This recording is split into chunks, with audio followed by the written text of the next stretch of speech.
전능하신 아버지 하나님 천지의 창조주를 믿습니다. 나는 그의 유일하신 아들 우리 주 예수 그리스도를 믿습니다.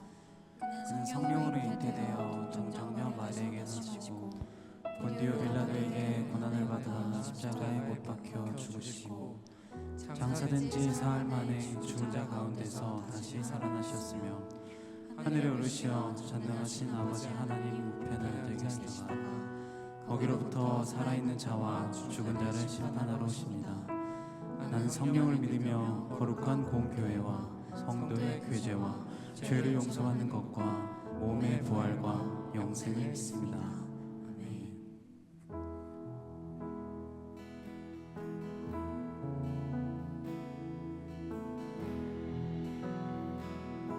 왕이신 나의 하나님, 왕이신 나의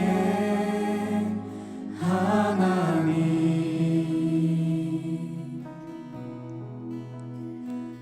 내가 주를 높이고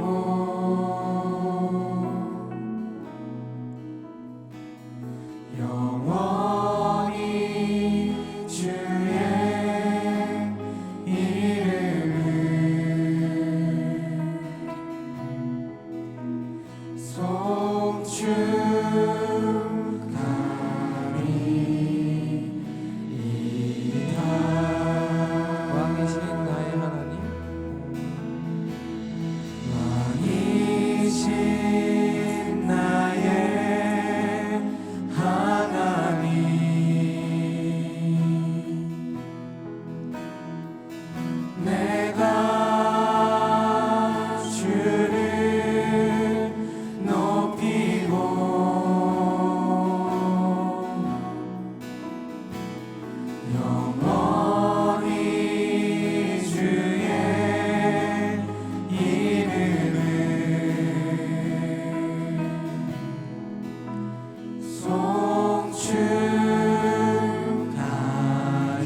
왕이신 나의 하나님,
왕이신 나의 하나님,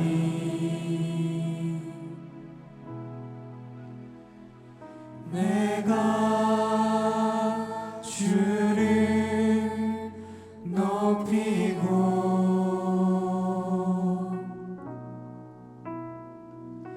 영원히 주의 이름을 송축하리이다. 아멘. 우리들 영원히 오직 예수님의 이름만을 찬양할지어다. 할렐루야.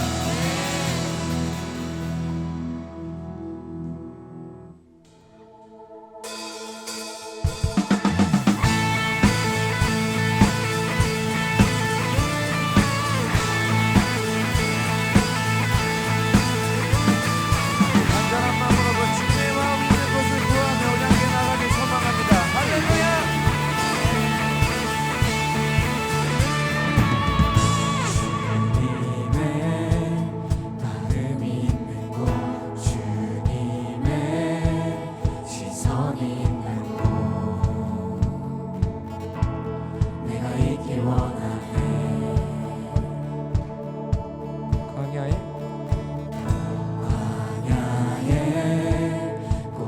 피우시고 사막에 강물을 내시는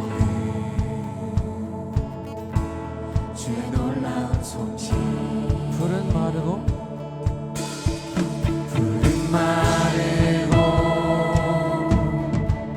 꽃은 시르나 주의 말씀은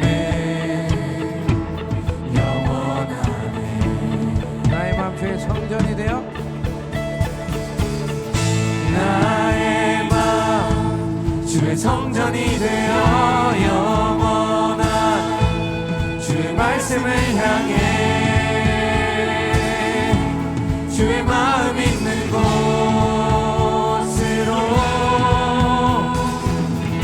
나의 삶 주의 말씀을 따라 이루신 주의 나라를 향해 주의 시선 있는 곳.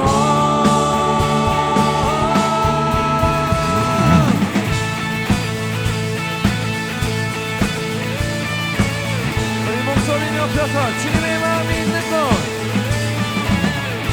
주님의 마음이 있는 곳, 주님의 시선이 있는 곳,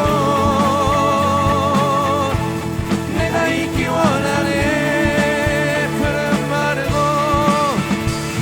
마르고 꽃은 시들지라도 우리를 향한 그 주님의 말씀을 영원함을 선포합니다. 영원하네. 전능하신 주, 전능하신 주,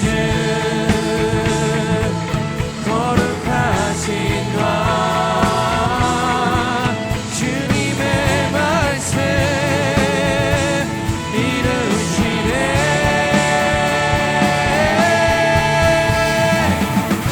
나의 마음 주의 성전이 되어 영원한 주의 말씀을 향해 주의 마음 있는 곳으로 나의 삶 주의 말씀을 따라 이루신 주의 나라를 향해 주의 시선 있는 곳.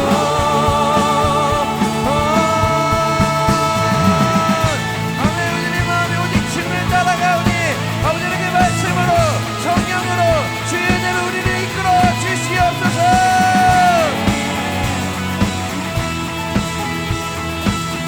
함께 고백할까요? 주님의 마음 있는 곳.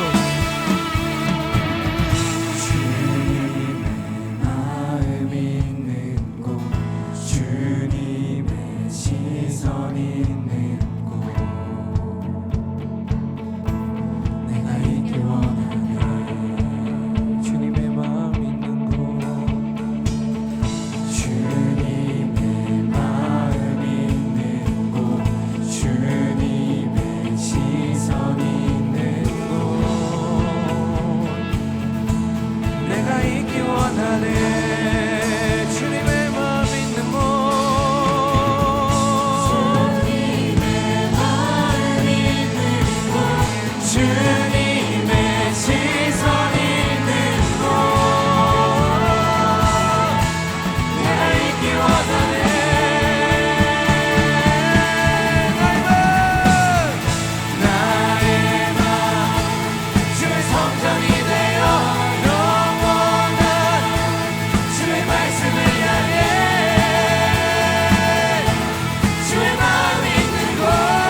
예수 모든 중심 대신에 예수 모든 중심 대신에 예수 모든 중심 대신에 오직 예수만이 처음과 마지막 대신에 예수 모든 중심 대신 예수 모든 중심 대신에 예수 모든 중심 대신에 오직 예수만이 처음과 마지막 대신에 예수 그 어떤 것으로도 나의 맘 채울 수 없네.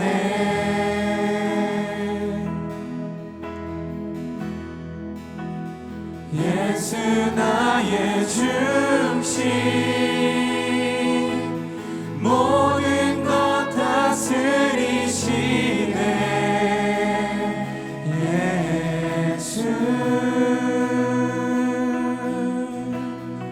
예수 나의 중심 대신에 예수 나의 중심 대신에 예수 나의 중심 대신에 오직 예수만이 처음과 마지막 대신에 예수 나의 중심 대신에 예수 나의 중심 대신에 예수 나의 중심 대신에 오직 예수만이 처음과 마지막 대신에 그 어떤 것으로도 그 어떤 것으로도 나의 맘 채울 수 없네.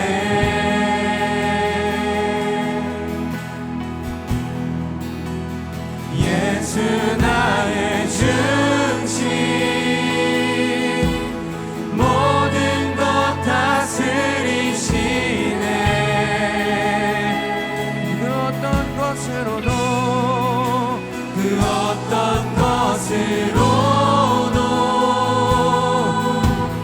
나의 맘 채울 수 없네. 예수 나의 중심 예수 나의 중심 모든 것 다스리시네. 그 어떤 것으로도 것으로도 나의 맘 채울 수 없네. 예수 이름만이 나를 채울 수 있으시다. 예수 나의 중심 모든 것 다스리시네. 예수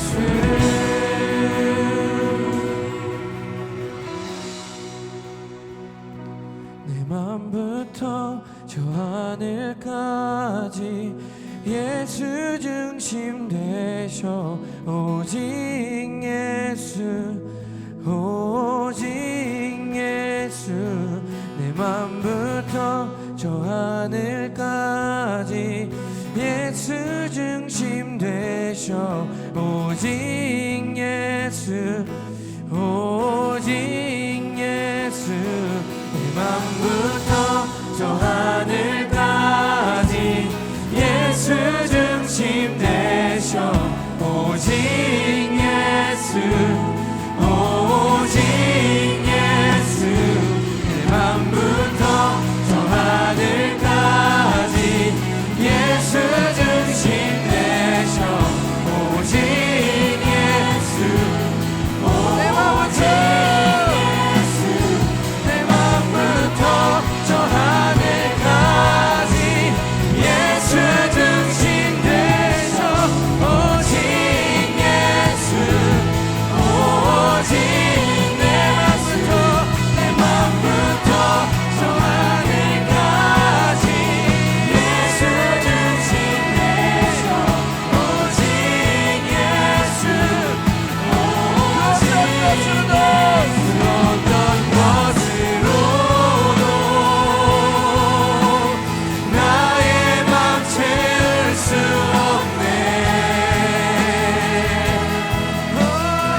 예수 모든 교회의 중심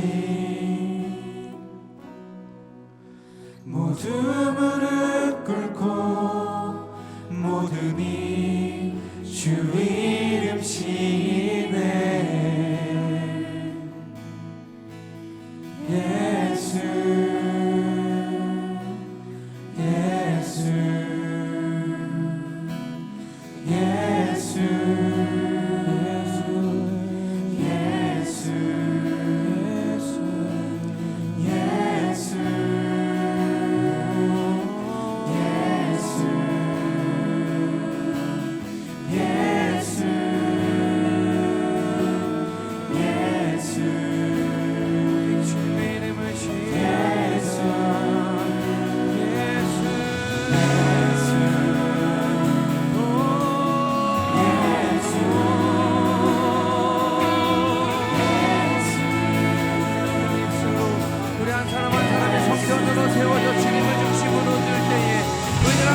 사람의 중심이 되어 아버지 하나님 그 예수 그리스도가 아버지 우리들이 제장 되시오니 전혀 우리들이 예수 그리스도로 말미암아 그들이 하나 될 수 있도록 인도하여 주시옵소서. 아멘. 주님의 이름을 믿으며 나아갑니다. 예수 이름만을 신하며 나아갑니다. 그들 아버지 그 어떤 것이 아니라 아버지 하나님 오직 예수 이름만을 선포하며 그들이 나아갈 때에 아버지 하나님 그 주님의 이름만을 그들을 따르며 나아갈 때에 아버지 우리들 한탄한 사람이 한마음 되어 오직 아버지 하나님 완벽한 아버지 그 교회야 성전을 이루게 될지어니 아버지 우리가 하나 되게 하여 주시옵소서. 그렇게 주님의 이름 부르짖으며 기도하며 나아갑시다. 주여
기도드리시겠습니다. 사랑과 은혜가 풍성하신 하나님 아버지, 오늘도 우리를 예배의 자리로 불러주시고 한 공동체로 함께 서게 하심에 감사드립니다. 우리는 부활의 주님을 믿는다고 고백하지만 현실 앞에 서는 여전히 흔들릴 때가 있고 그 속에서 마음을 닫을 때도 있습니다. 하지만 닫힌 문 안에 있던 제자들에게 먼저 찾아오셨듯 오늘의 우리의 현실과 마음 가운데에도 동일하게 찾아오시는 줄 믿습니다. 우리는 눈에 보이는 것과 지금의 모습에 익숙해져 쉽게 판단하며 살아갑니다. 그러나 말씀을 통해 심겨지는 것과 다시 일어나는 것이 다르고 지금의 모습과 이루실 모습이 다름을 기억하게 하시고 다 이해되지 않는 순간에도 지금의 자리와 시간을 맡기며 살아가게 해주세요. 이 공동체가 익숙함에 머무는 자리가 아니라 서로를 향해 마음을 여는 공동체로 나아가게 하시고 함께 시간을 쌓아가며 신뢰가 자라나게 해주세요. 새롭게 오는 이들도 어색함에 머물지 않게 하시고 서로를 자연스럽게 받아들이며 편안히 머물 수 있는 공동체가 되게 해주세요. 우리 안에 있는 두려움 때문에 멈춰서 있기보다 작은 한 걸음이라도 내딛는 용기를 더해 주시고 이미 이끌고 계신 방향을 따라 함께 움직이는 공동체로 세워주세요. 각자의 자리에서 다른 시간을 살아가는 우리 청년들의 걸음을 기록해 주시고 특별히 유혹도래를 포함하여 묵묵히 버티며 다시 준비하고 있는 이들과 고시를 준비하며 긴 시간을 견디는 이들의 시간 가운데 함께하고 계심을 믿습니다. 그 시간 속에도 동행을 더 분명히 보여주시고 한 걸음씩 걸어갈 힘을 더해주세요. 우리 청년부의 리더들과 순장들, 청지기들, 목사님들과 임원단을 기억해 주시고 각자의 자리에서 순종하며 서 있게 하신 은혜를 믿습니다. 그 수고를 아시니 지칠 때마다 새 힘을 더해주시고 부르심을 붙들며 서게 해주세요.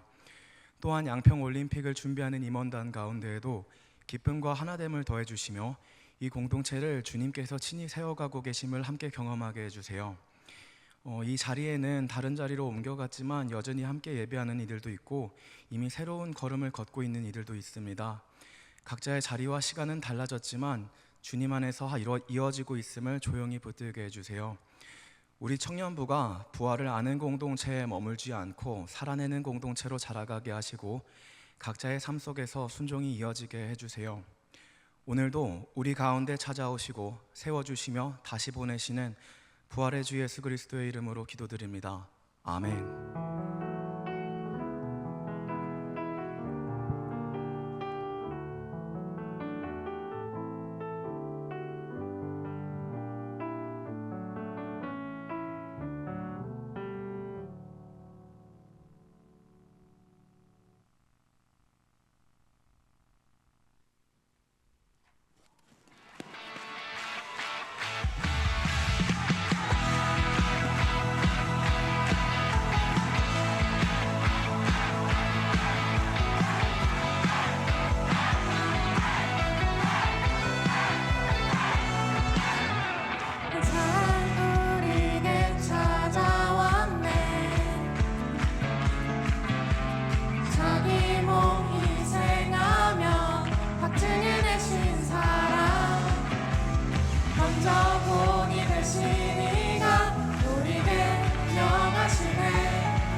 사랑이 모든 것을 덮어주네. 사랑 가운데 우리 온전히 살아갈 때 우리 삶이 그의 기쁨 되네. 우리가 주를 더욱 사랑하고 그 사랑을 삶에 녹여내어 서로를 더욱 섬기고 살아갈 때 하나님 나라 임하겠네. 우리가 주를 더욱 노래하고 이곳에 함께 모여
우리가 주를 더욱 노래하고 이곳에 함께 모여 찬양하니 모든 두려움과 걱정은 떠나가네 주 사랑만이 이곳에 우리가 주를 더욱 사랑하고 그 사랑을 삶에 녹여내어 서로를 더욱 섬기고 사랑할 때 하나님 나라 임하겠네 우리가 주를 더욱 노래하고 이곳에 함께 모여 찬양하니 모든 두려움과 걱정은 떠나가네 주 사랑만이 이곳에 주 사랑만이 이곳에 주 사랑만이 이곳에 바르게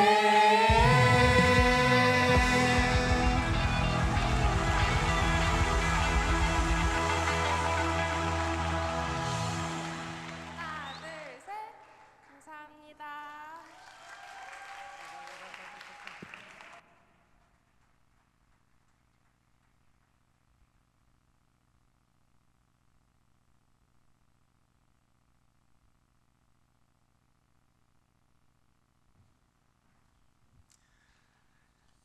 감사한 마음으로 함께 봉헌하겠습니다. 그러므로 형제들아 내가 하나님의 모든 자비하심으로 너희를 권하노니 너희 몸을 하나님이 기뻐하시는 거룩한 산 제사로 드리라. 이것이 너희가 드릴 영적 예배니라. 우리 다 함께 자리에서 일어나셔서 함께 찬양하겠습니다.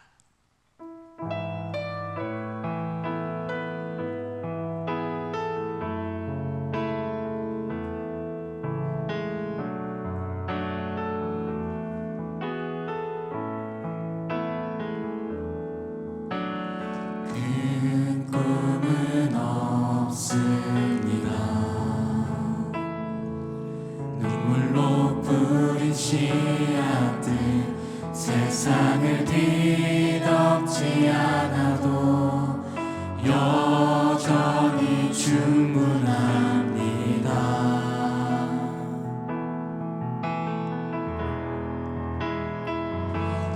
주님만이 내 사랑입니다.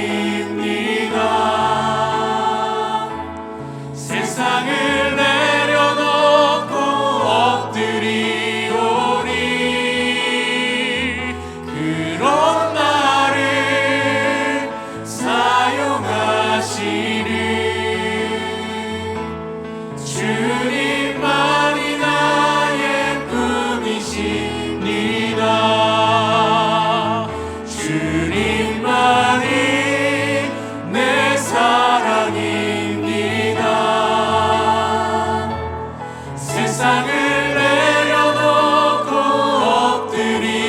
엎드리오니 그런 나를 사용하시는 주님만이 나의 꿈이십니다.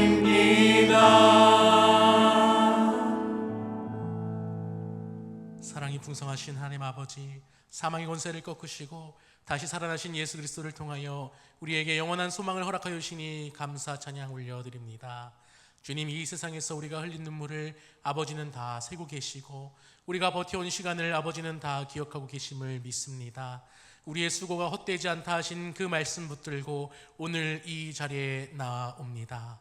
이 자리에 나올 때 빈손으로 나오는 것이 아니라 하나님 말씀에 순종하여 우리 청년들이 자신들의 삶에 필요한 귀한 물질 올려드립니다.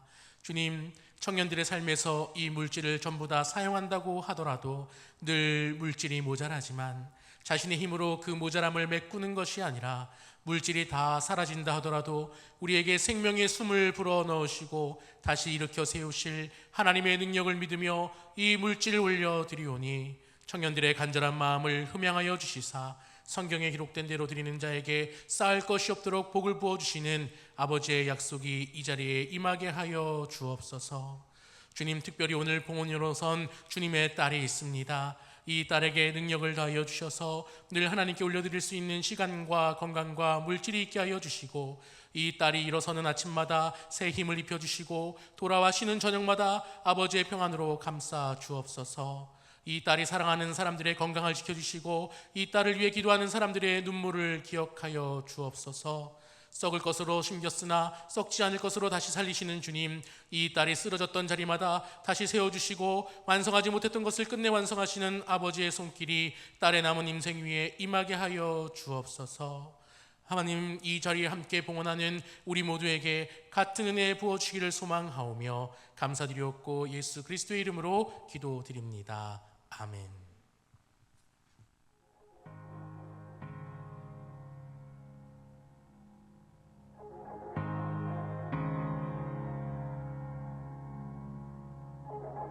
날 위해 세우신 그 땅이 있네. 때론 너무 멀게 느껴지는 곳, 주 앞서가신 길 나 따라가리.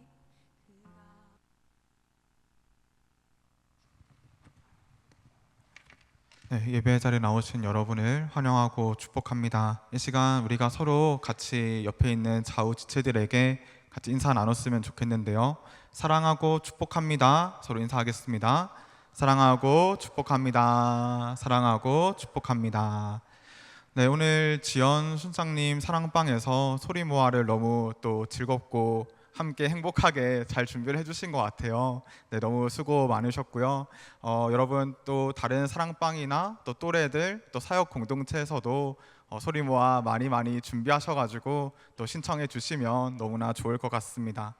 네, 여러분 요즘 날씨가 너무 좋은데요. 여러분 옷도 점점 화사해지는 것 같습니다. 이 따뜻하고 아름다운 계절에 저희 청년부에서 양평 충계 올림픽을 준비하고 있습니다. 네, 여러분 지금 많은 분들이 신청해야지 하다가 또 이제 깜빡하시는 분들도 많이 있는 것 같아요. 여러분 주보 보시면 QR 코드가 있습니다. 그 QR 코드에 여러분 잊지 마시고 잘 신청해 주셔서 저희가 함께 동산에 가서 또 즐겁게 즐기고 교제하는 시간 됐으면 좋겠습니다. 말씀 이제 함께 보도록 할 텐데요. 오늘 하나님께서 우리에게 주시는 말씀은 고린도전서 15장 35절부터 44절까지의 말씀입니다. 고린도전서 15장 35절부터 44절까지의 말씀을 저와 여러분 합독하여 한 목소리로 함께 읽겠습니다. 네, 함께 읽겠습니다. 누가 묻기를 죽은 자들이 어떻게 다시 살아나며 어떠한 몸으로 오느냐 하리니, 어리석은 자여, 내가 뿌리는 씨가 죽지 않으면 살아나지 못하겠고 또 내가 뿌리는 것은 장래의 형체를 뿌리는 것이 아니요 다만 밀이나 다른 것의 알맹이 뿐이로되, 하나님이 그 뜻대로 그에게 형체를 주시되 각 종자에게 그 형체를 주시느니라. 육체는 다 같은 육체가 아니니 하나는 사람의 육체요 하나는 짐승의 육체요 하나는 새의 육체요 하나는 물고기의 육체라. 하늘에 속한 형체도 있고 땅에 속한 형체도 있으나 하늘에 속한 것의 영광이 따로 있고 땅에 속한 것의 영광이 따로 있으니, 해의 영광이 다르고 달의 영광이 다르며 별의 영광도 다른데 별과 별의 영광이 다르도다.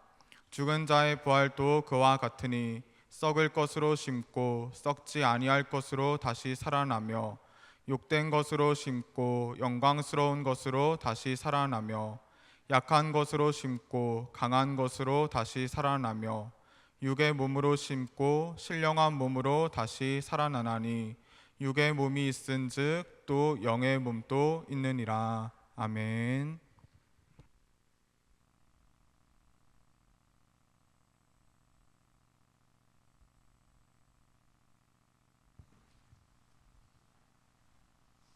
서기 367년 이집트 남부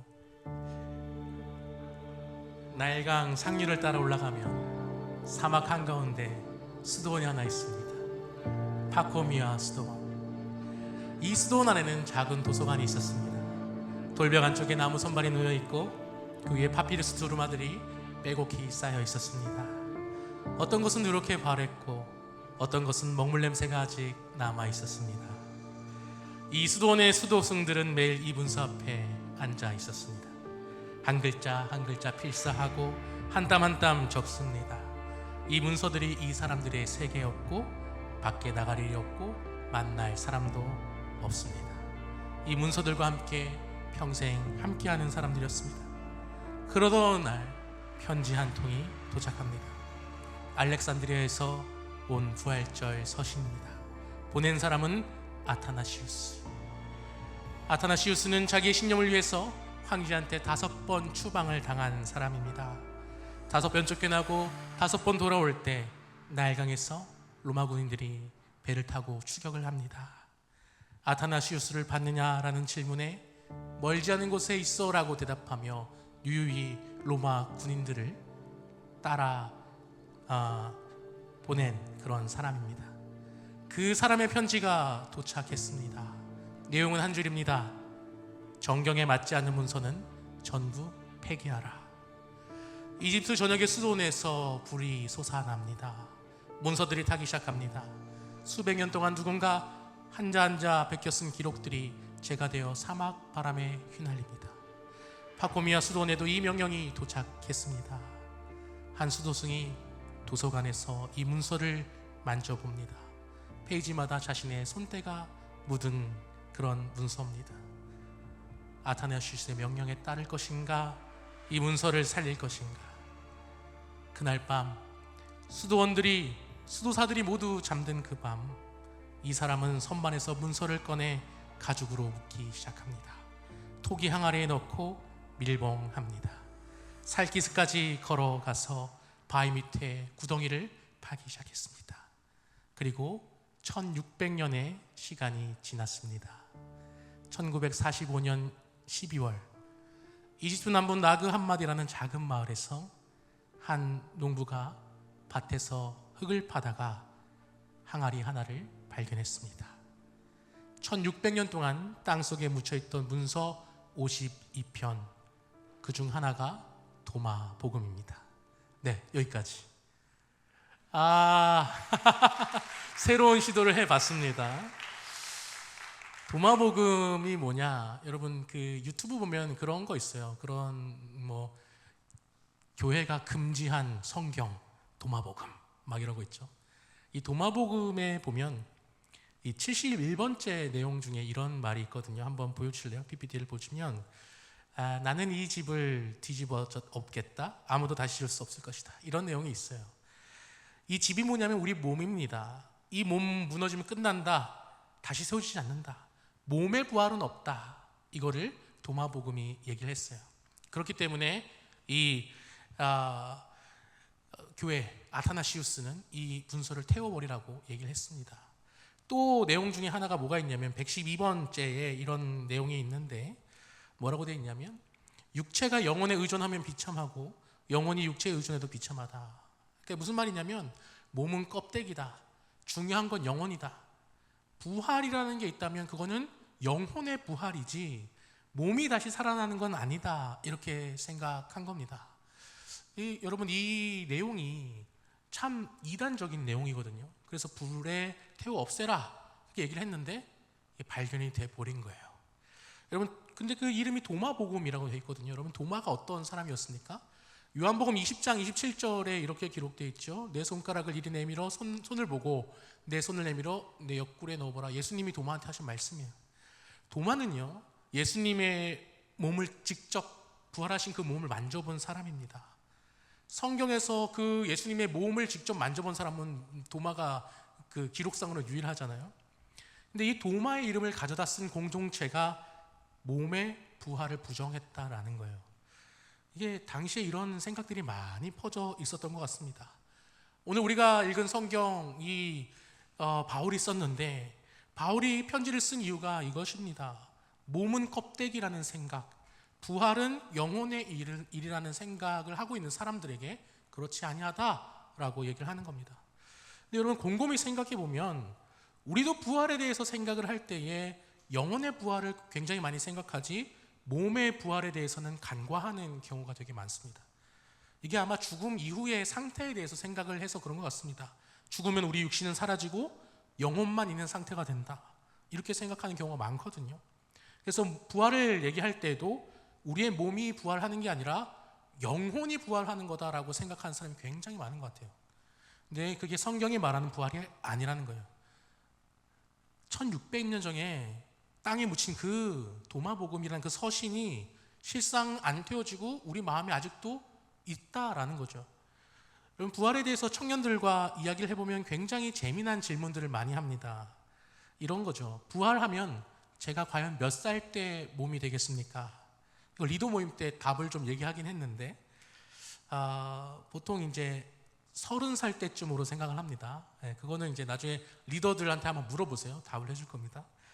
자, 화장하면 부활을 못하는가? 육신이 사라졌으니까. 천국에서 할머니가 과연 나를 알아볼 것인가? 그 치매에 걸려 돌아가신 할머니가 과연 나를 알아볼 건가? 이런 질문들. 여러분, 근데 이 질문은 우리만 한 게 아니라 오늘 본문 35절을 보니까 2000년 전 사람들도 했다라는 거죠. 35절 보니까 누가 죽은 자들이 어떻게 다시 살며 어떠한 몸으로 오느냐 물으니 이렇게 돼 있어요. 이 질문에 대한 바울의 대답은 뭐였을까요? 36절 말씀입니다. 뭐라고 얘기하냐면 36절 보니까 어리석은 자여 내가 뿌리는 씨가 죽지 않으면 살아나지 못하겠고 이렇게 합니다. 어리석은 자여. 바울이 왜 이렇게 강하게 얘기했을까요? 부활이 어떻게 가능하냐라고 묻는 사람들한테 바울이 하는 말이 뭐냐면 너희가 맨날 밭에 가서 씨앗을 뿌리는데 그걸 모르냐라는 거죠. 씨앗이 땅에 심겨져서 죽어서 싹이 나는 것을 보면서 어떻게 죽은 게 다시 살아나냐라고 얘기를 하냐라는 거죠. 그러면서 뭐라고 얘기하냐면 37절에 이렇게 얘기합니다. 뿌리는 것은 장래의 형체를 뿌리는 것이 아니요 다만 밀이나 다른 것의 알갱이 뿐이로되. 씨앗을 심으면 씨앗 그대로 올라오는 게 아니지 않습니까? 심은 것과 전혀 다른 형태가 올라옵니다. 근데 전혀 다른 것이 올라오냐? 또 그것도 아니에요. 그 씨앗에서 올라온 거죠. 연속성이 있다라는 거예요. 근데 형태가 완전히 다르다라는 거죠. 이게 무슨 말이냐면 작고 단단한 알갱이 씨앗을 땅에 묻었는데 거기서 줄기가 나고 잎이 나고 열매가 맺히거든요. 그럼 씨앗과 이 마지막의 형태는 같은가? 같지 않잖아요. 씨앗을 보면서 이 열매를 상상할 수 있는 사람은 많지 않습니다. 그렇죠? 근데 이 열매는 이 씨앗에서만 나올 수 있는 거잖아요. 다른 씨앗에서 온 게 아니라 바로 이 씨앗이 땅속에 묻히고 갈라지고 어둠 속에서 깨지고 그 자리에서 올라온 거예요. 완전히 달라졌는데 씨앗은 같다는 거죠. 그 씨앗인 거잖아요. 그럼 여러분, 우리의 몸의 부활도 이런 걸까? 지금 이 몸이, 우리의 몸이요, 죽음이라는 곳에 심기고 전혀 다른 형태의 몸으로 나타나게 되는 걸까요? 우리 청년들이랑 리더 모임을 하면서 저번 주에 굉장히 심오한 통찰을 들었어요. 목장 중에 한 명이 이런 얘기를 했어요. 우리가 살다가 팔이 하나 잘린다, 굉장히 안 되겠지만 잘린다라고 생각해 봅시다. 팔이 하나가 없어졌어요. 나는 팔이 없어요. 근데 이런 내가 결혼을 해서 아이를 낳으면 그 자녀는 팔이 있는 상태로 태어날까요? 없는 상태로 태어날까요? 당연히 있죠. 온전한 상태로 태어나잖아요. 유전학적 성질이 그렇게 돼 있으니까. 그러면서 마찬가지로 부활을 한다고 했을 때 어떤 몸으로 내가 부활할까에 대한 질문에 이 세상 살면서 내가 손실이 된 부분들이 있더라도 내가 잘린 팔 그대로 나오지 않는 것처럼 부활할 때는 온전한 모습으로 나오지 않겠냐. 그런 굉장히 의미심장한, 굉장히 제가 좋은 통찰이라 생각했는데 그런 통찰을 했습니다. 근데 실제로 바울도 비슷한 얘기를 하거든요. 38절 오늘 본문을 보면 이렇게 얘기합니다. 바울이 하나님이 그 뜻대로 그에게 형체를 주시되 각 종자에게 그 형체를 주시느니라. 아멘. 각 종자에게. 사과 씨앗에서 포도나무가 나오지 않잖아요. 씨앗마다 다른 형체가 나오는데 그게 랜덤이 아니라는 거예요. 그 씨앗 안에 이미 하나님의 설계가 들어가 있다는 거죠. 그럼 그리고 같은 포도라도 다르잖아요. 어떤 땅에서 자랐는지, 비를 얼마나 맞았는지, 바람을 얼마나 견뎠는지, 그게 전부 반영돼서 그 포도 고유의 향이 나오는 거 아니겠습니까? 우리도 마찬가지죠. 내가 사랑했던 사람, 잃어버렸던 거, 웃었던 순간, 무너졌던 그 자리, 그게 전부가 나만의 고유의 향이 된다라는 거죠. 다른 사람이 대신해 줄 수 없는 그런 삶, 나만의 것. 그게 어디에 담기냐? 부활의 몸에 담긴다라는 거죠. 여러분, 그러면 그 부활의 몸은 과연 진짜 어떤 몸일까?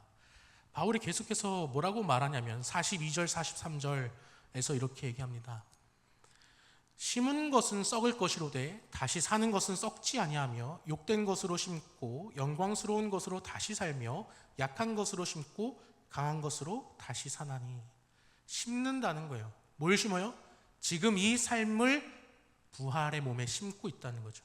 씨앗이 땅에 심기듯이 내 삶 전체가요 심기고 있다는 거예요. 그리고 거기서 전혀 다른 차원의 것이 올라오는 거예요. 그래서 44절 보니까 이렇게 얘기합니다. 육의 몸으로 심고 신령한 몸으로 다시 살아나나니, 육의 몸이 있은즉 또 신령한 몸이 있느니라. 아멘.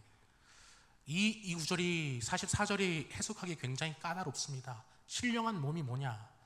이게 영적인 몸 같잖아요. 일상생활에서는 잘 쓰지 않는 그런 단어죠. 영적인 몸이면 뭐 유령 같은 건가? 몸이 없어지는 건가? 아까 도마복음이랑 다를 바 없는 그런 내용이거든요. 근데 제가 나온 장신대에 최재덕이라는 교수님이 계세요. 그분이 이제 바울이 이 44절을 한 말에 대해서 이렇게 해석을 했습니다. 바울이 영적인 몸이라고 묘사할 때 그는 비육체적인 몸을 뜻하는 것이 아니라, 영적인 몸과 대조시킨 것은 육체적인 몸이 아니라 혼이 있는 몸이다, 이렇게 얘기합니다. 이게 무슨 말이냐면요, 좀 풀어서 제가 말을 해드리면, 우리가 보통 영적인 몸의 반대가 뭐라고 생각해요? 영적인 몸의 반대? 육적인 몸이라 생각하잖아요. 영적인 몸은 몸이 없는 거고, 육적인 몸은 몸이 있는 거다, 이렇게 생각을 하는데, 근데 바울이 비교한 건 그렇지 않다라는 거예요. 바울이 비교한 건 영적인 몸, 혼이 있는 몸이에요. 무슨 말이냐면, 여러분, 혼이 있는 몸이라고 했을 때 몸이 있죠. 혼이 있는 몸이니까 몸이 있죠. 영적인 몸, 이것도 몸이 있죠. 그러니까 육적인 몸도 몸이 있고 영적인 몸도 몸이 있다라는 거죠. 둘 다 몸이 있는데 다르다라는 거죠. 바울은 처음부터 몸이 사라지는 이야기를 한 적이 없다라는 거예요. 둘 다 몸이 있는 상태에서 내 몸 안에 뭐가 들어있느냐를 비교한 겁니다. 원어를 보면 이게 더 분명해지는데, 육의 몸은 소마 푸시키콘이에요.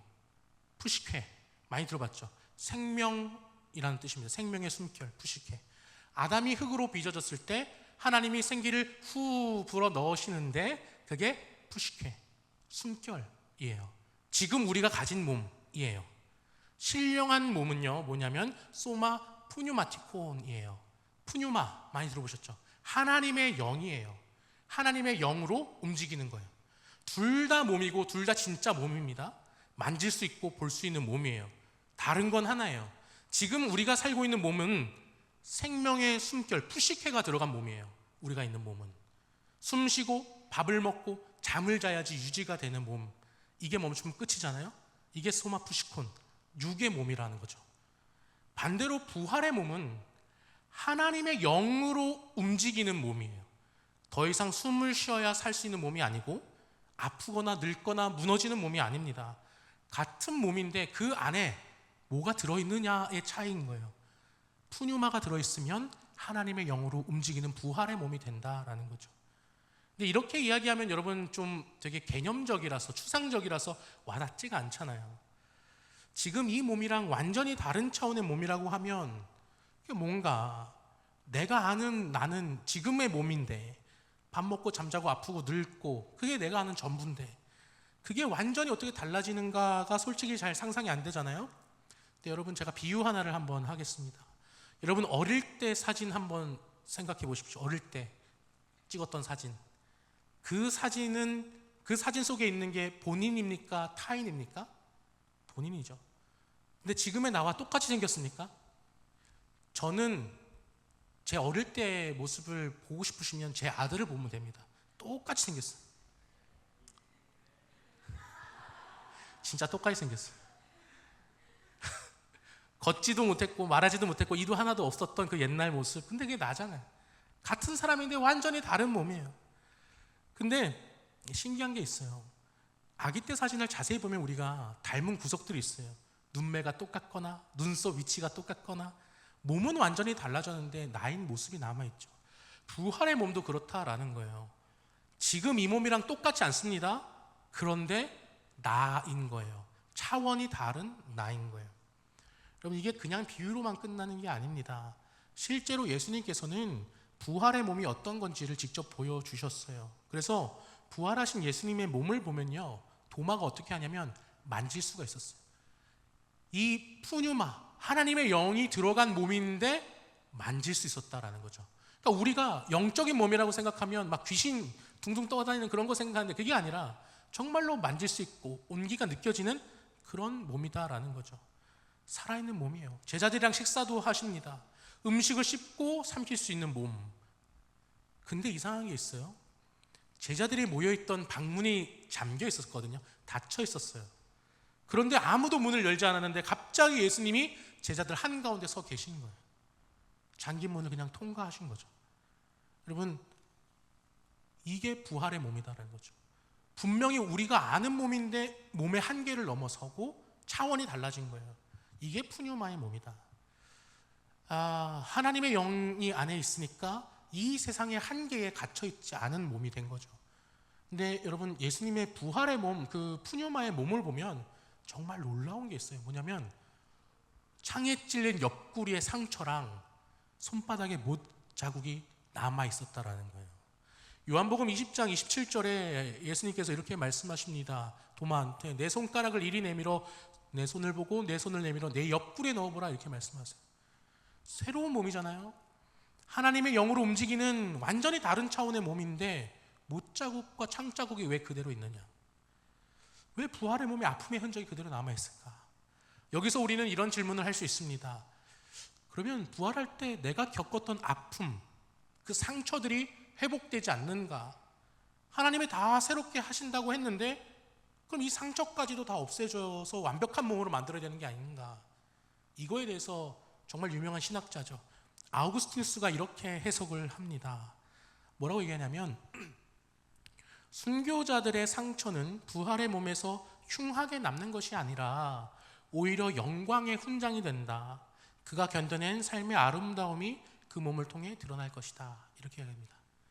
이게 무슨 말이냐면 부활의 몸에 상처가 만약에 남아있다, 이거는 영광의 표식이라서 남아있는 거다라는 거죠. 여러분, 생각해 보십시오. 예수님의 못자국은 실패의 흔적이 아닙니다. 그 못자국은 십자가에서 일어난 사건의 증거예요. 내가 너를 위해서 죽었다라는 증거, 그리고 내가 다시 살아났다라는 증거. 하나님은 그 못자국을 지우지 아니하셨다라는 거죠. 그리고 그 못자국은 어떻게 됩니까? 의심 많은 도마의 연약한 믿음을 붙잡아주는 증거가 됐다라는 거예요. 그리고 그 도마가 예수님의 못자국을 만졌을 때 도마의 입에서 나온 말이 뭐예요?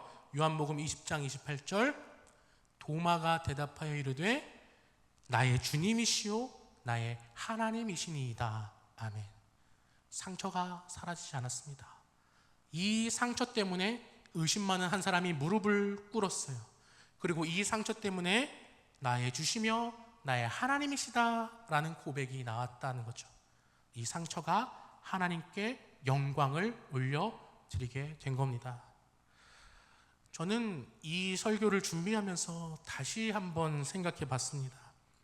나는 이 부활 사건을 진짜 믿고 있는가? 정말 믿고 있는가? 부활이 정말 일어났는가? E.P. 샌더스라는 신약학자가 있어요. 예수 연구에서는 빠질 수 없는 정말 훌륭한 사람인데 이 사람이 이런 질문을 합니다. 예수의 제자들은 예수가 죽은 뒤에 도망을 갔다. 베드로는 3번이나 모른다고 얘기했다. 끝났다. 그런데 이 사람들이 다시 모여들기 시작했다. 그것도 목숨을 걸고 예수의 부활을 증거하기 시작했다. 그러면서 샌더스가 뭐라고 묻냐면 대체 무슨 일이 있었길래 좋은 가르침 때문에 이 사람들이 목숨을 걸었을까? 훌륭한 스승이 있었다는 기억 때문에 목숨을 걸었을까? 아니다. 목숨을 걸 만한 건 하나밖에 없다. 이 사람들은 예수가 살아났다는 것을 실제로 봤다. 여러분, 부활은요 교리가 아닙니다. 실제로 일어난 사건이고요, 자신의 목숨을 버리면서까지 바꿀 수 없는 진리였어요. 그리고 저한테는 이 사건이 뭐냐면 소망이에요. 소망. 아시는 분은 알겠지만 저한테는 아들이 하나 있습니다. 그렇죠? 그리고 그 뒤에 이 세상을 살아내지 못하고 유산된 아이가 2명이 더 있어요. 걸어본 적도 없고 웃어본 적도 없고 저한테 아빠라고 이렇게 불러본 적도 없습니다. 제가 그 아이들한테 해준 게 하나도 없어요. 근데 어느 날 제가 노래 하나를 들었거든요. 원래 제가 드라마를 보고도 울지 않습니다. 제가 극도의 T인데 요새는 나이가 들어서 여성 호르몬이 증가했는지 하품만 해도 눈물이 나요. 아무튼 노래 하나를 들었는데 눈물이 주룩 나는 거예요. 아십니까? 에릭 클랩톤이라는 작곡가가 썼는데 Tears in Heaven 이거 아세요? 나중에 한번 검색해 보세요. 모델 불러드리기 좀 그렇고 이 작곡가가 이 곡을 왜 썼냐면 자기 아들이 4살 때 고층 빌딩에서 창문에서 떨어져서 죽었다는 거죠. 그래서 이 자기 아들을 위해서 노래를 쓰는데 가사가 천국에서 널 보면 넌 내 이름을 기억할까? 천국에서 널 보면 넌 내 손을 잡아줄까? 이런 아빠의 마음을 담아서 썼어요. 저도 이 질문을 해봤습니다. 그 유산된 그 아이들이 나를 알까? 아빠라고 알까? 근데 솔직히 이 세상에서 저는 실패한 거거든요. 아빠로서 아무것도 해준 게 없잖아요. 안아준 적도 없고 심지어 이름도 지어주지 못했고 그냥 보내야 됐단 말이죠. 근데 이게 가끔씩 죄책감으로 올 때가 있어요. 내가 몸 관리를 잘못해서 좋은 유전자를 못 물려줘서 엽산을 먹었어야 했는데 뭐 그런. 근데 어느 날 성경을 묵상하던 중에 믿음이 생기기 시작했습니다. 내가 부활할 거라는 사실이 믿어지면서 내가 부활하듯이 그 아이들도 부활할 거야. 그래서 천국 가면 그 아이들이 나를 알아볼 것 같다라는 그런 믿음이 생겼어요. 그리고 이 세상에서는 한 번도 불러보지 못하고 들어보지 못한 그 목소리로 저를 아빠라고 부르게 될 나를 믿게 됐어요. 저는 할 수 없지만 내가 믿는 하나님, 죽은 자를 살리시며 천지를 지으신 전능하신 하나님은 할 수 있다라는 믿음이 들기 시작했습니다. 여러분, 이 생각을 하면서 성경을 보는데 이전에는 그냥 쉽게 지나가던 구절 하나가 제 마음에 와서 박히는데 어찌나 은혜가 되던지. 그게 시편 139편 16절 말씀입니다. 우리 같이 한번 읽어보겠습니다. 내 형질이 이루어지기 전에 주의 눈이 보셨으며 나를 위하여 정한 날이 하루도 되기 전에 주의 책에 다 기록이 되었나이다. 아멘. 형질이 이루어지기 전에, 이게 무슨 말이에요? 형태가 완성되기도 전에 하나님은 그 아이들의 모든 날을 이미 쓰셨다라는 거죠. 이 세상에서 그 날들이 펼쳐지지 않았을 뿐이지 하나님의 책엔 다 있었다라는 거예요. 여러분, 그 아이들은 세상에서 완성되지 못했습니다. 한 번도 건강한 모습 가져보지 못했습니다. 회복할 원래 모습이 없어요. 그러면 이 아이들의 부활은 뭐냐? 회복이 아니라 재창조, 완성이에요. 하나님이 시작하셨는데 이 세상에서 펼치지 못한 것을 그날에 완성하시는 거예요. 이게 부활입니다. 저는 그날을 고대해요. 하나님이 그 아이들을 살리실 때 내가 이 세상에서 한 번도 보지 못했던 가장 건강한 모습으로 만나게 해 주실 거다. 웃는 모습, 뛰어다니는 모습, 아빠라고 부르는 모습, 그날에는 보게 될 거예요.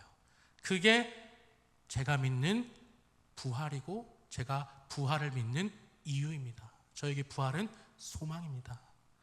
여러분, 그러면 부활을 기다리는 삶, 부활을 왜 기다릴까?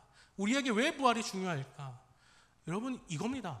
여러분이 쓰러진 곳, 완성하지 못한 곳, 후회만 남은 곳, 그곳에 예수께서 임하셔서 다시 세우시는 거예요. 쓰러져 있던 것을 예수의 이름으로 세우시고 궁극적으로 죽음과 사망의 몸까지도 다시 세워 일으켜 주실 주님이 임하시는 것을 믿는 것, 그게 부활을 기다리는 삶입니다.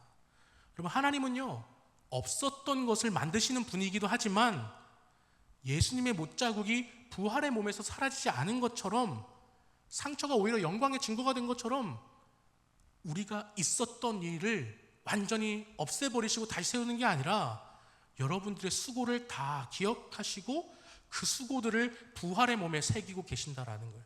그리고 그 수고가 여러분들의 영광이 될 겁니다. 그래서 바울은 이렇게 이야기합니다. 43절 말씀이죠.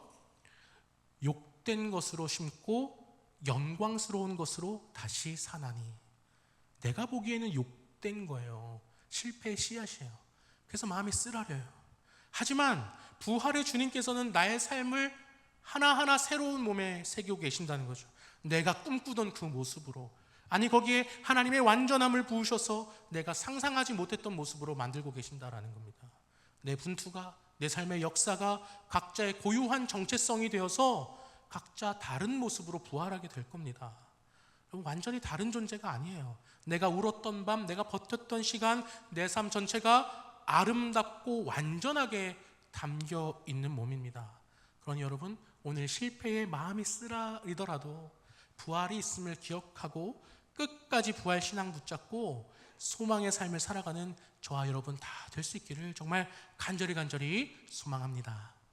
우리 이 시간 그 예수 그리스도, 그분, 나의 실패를 완성시키고 나의 모든 것들을 다시 일으켜 세우실 그분만을 바라보며 살기로 결단하며 이 시간 우리 찬양 부르면서 나아가길 소망합니다. 표대를 향하여.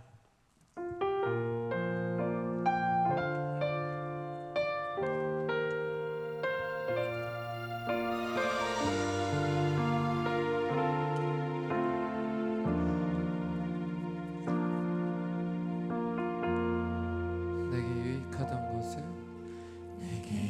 유익하던 것을 다해로 여기네. 구주를 위하여 모두 다 버리네. 모든 것을 잃어버려도 나깝지 않음은 예수를 아는 지식이 가장 고상함이라.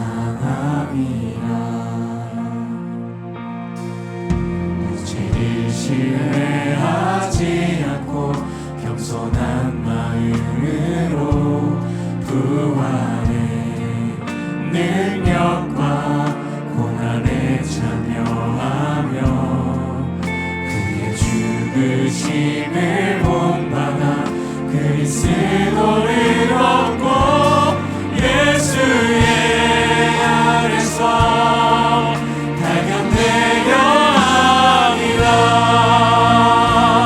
교대를 향하여 그리스도 예수 안에서 부름의 상을 위하여 달려가노라.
부활의 주님께서 나의 모든 아픔과 고난과 실패의 자리에서 임하셔서 이 시간 하나님의 그 완벽하심으로 모든 것을 일으켜 세워줄 줄 믿습니다.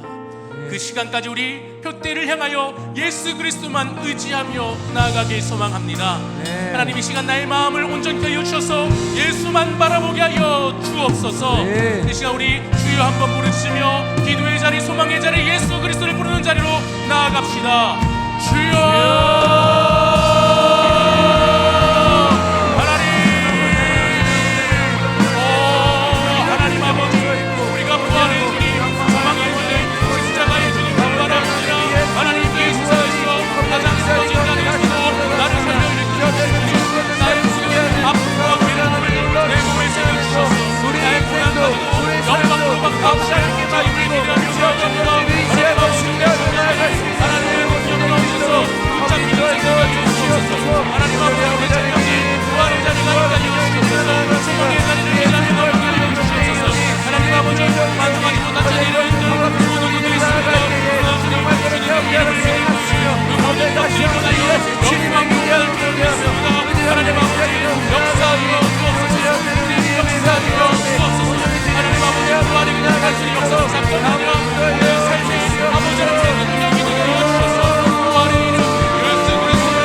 모두 잊어버리고 앞에 계신 그리스도께로 달려가노라.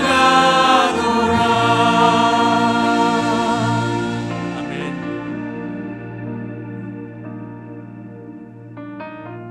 우리의 능력 되시며 십자가의 영광 되시는 주님의 이름을 의지하여 기도합니다. 씨앗이 하나가 땅속에서 끼어질 때 아무도 그 안에서 무슨 일이 일어나는지 보지 못하지만 아버지는 그 어둠 속에서도 생명을 일으키시는 분임을 우리가 고백합니다. 주님, 무덤이라는 가장 깊은 어둠 속에 심기셨지만 그 자리에서 다시 살아나셔서 놀라운 부활의 은혜를 우리에게 증거하신 그 주님, 우리가 이 시간 주님의 이름을 의지하여 기도하였사오니 그 모든 실패의 자리에서 아버지 하나님의 부활의 영광이 임하게 하여 주옵소서. 하나님, 완성하지 못한 채 내려놓아 했던 것들이 참 많이 있습니다. 그러나 주님께서 그 모든 것을 기억하고 계시며 하나도 잃어버리지 않고 그날에 완성하실 줄 믿습니다. 우리의 부활의 소망이 되신 주님, 부활의 소망을 품고 모든 것을 완성시킬 주님의 능력을 의지하며 오늘 하루도 살아가는 우리를 다 되게 하여 주옵소서. 감사드리오며 예수 그리스도의 이름으로 기도드립니다. 아멘.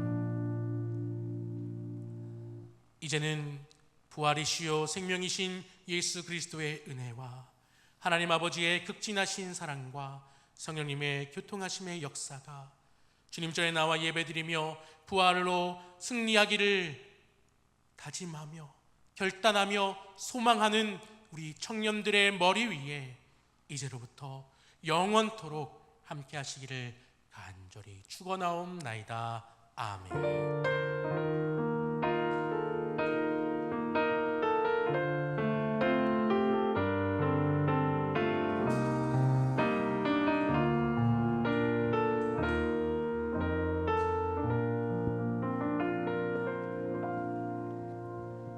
안녕하세요. 새가족부 등반식 바로 진행하도록 하겠습니다. 오늘 등반하시는 형제님들 18돌의 김태양 형제님 임정성 사랑방으로, 26돌의 이성희 형제님 김유찬 사랑방으로, 26돌의 고은총 형제님 모수현 사랑방으로, 26돌의 황정현 형제님 김수병 사랑방으로 등반하게 되셨습니다. 오늘 등반하시는 형제님들과 사랑방 순장님들 앞으로 나와주세요.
기도하도록 하겠습니다.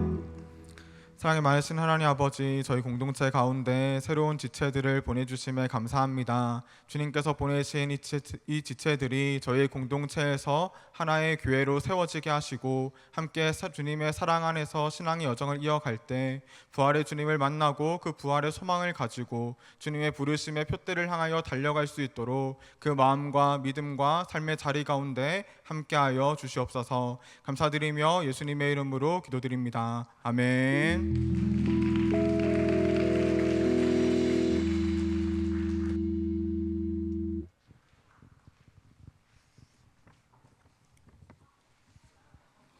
물 주세요. Please give me the menu. 메뉴 주세요. Please give me this one. 이거 주세요. Please give me this one. 이거 주세요.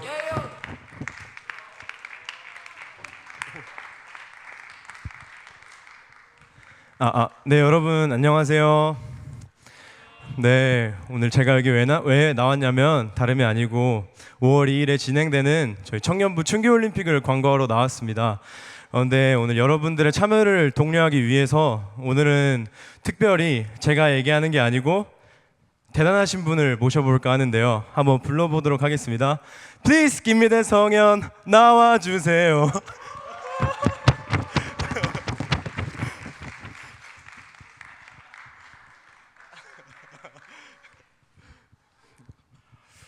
안녕하십니까. 임원단 서기 박상현입니다. 예, 저희가 5월 2일에 다들 일정 있으신가요? 없겠죠. 없어야 됩니다. 교회 오셔야죠.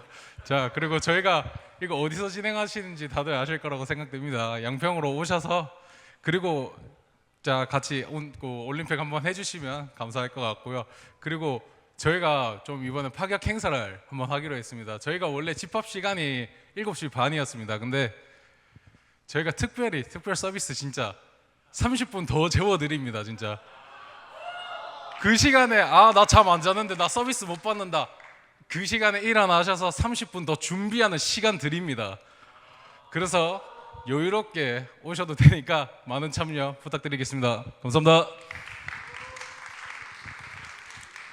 이 영상과 또 이제 성현이 형의 멘트를 듣고 나니까 안 갈 수가 없을 것 같습니다. 저는 물론 당연히 신청했고요. 여러분, 이거 제가 누누이 말씀드리는 거지만 강요하는 거 아니고 강하게 부탁드리는 겁니다. 그러니까 여러분, 청년부 춘계올림픽 많은 관심과 참여 부탁드리겠습니다. 감사합니다.